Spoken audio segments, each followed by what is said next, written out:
Shear force is a force acting in a direction parallel to a surface or to a planar cross-section of a body.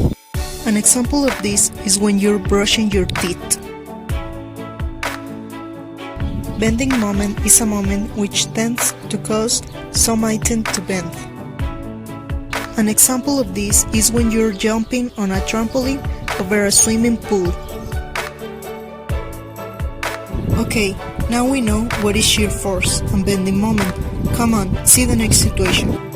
Calculate the shear force and bending moment for the next beam, subjected to the loads as shown in the following figure. Then, draw the shear force diagram and bending moment diagram. Okay, so we have a beam with two supports. Also, it has a rectangular load, and at the end there is another punctual load. The beam dimension is 10 meters, and there is marked where are the loads.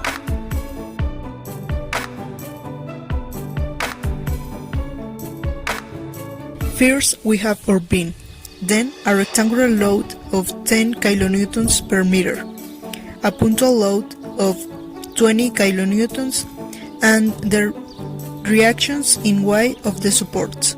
We're gonna call this point A and this B.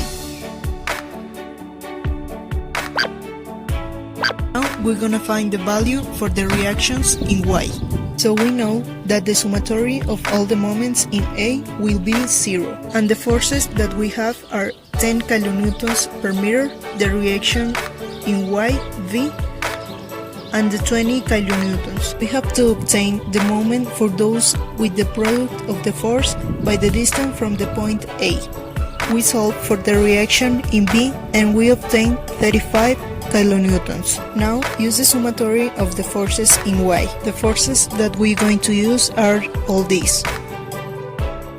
Also we know that the summatory of the forces in Y will be 0. In this case we just add all the forces and solve for the reaction in YA, and we obtain 25 kilonewtons.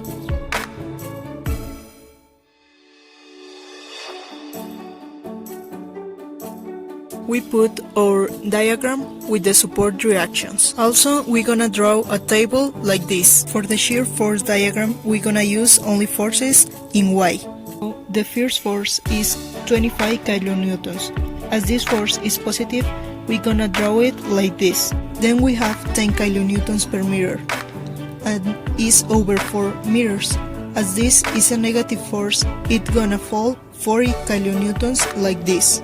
Now there is a section that doesn't have forces, so it continues straight. The next force is 35 kilonewtons and it's positive, so it continues like this. The following part doesn't have forces, so it continues straight. The last force is negative and is 20 kilonewtons, so it goes like this. We're gonna put color to the diagram to see better the areas. To obtain the bending moment diagram, we're gonna calculate the areas of the shear force diagram. The areas are the following.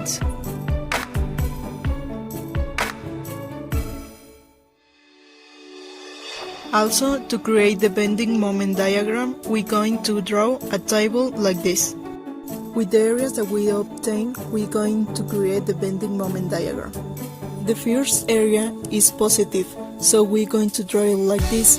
As this force is a rectangular force, we're going to draw it like a parable. The inflection point in the parable is because the force goes negative in that way. The third force is negative, so it goes down in a diagonal way. The last force is positive, so it goes to 0 in a diagonal way. We're going to add color to the diagram to see better the forces that we obtain in the bending moment diagram.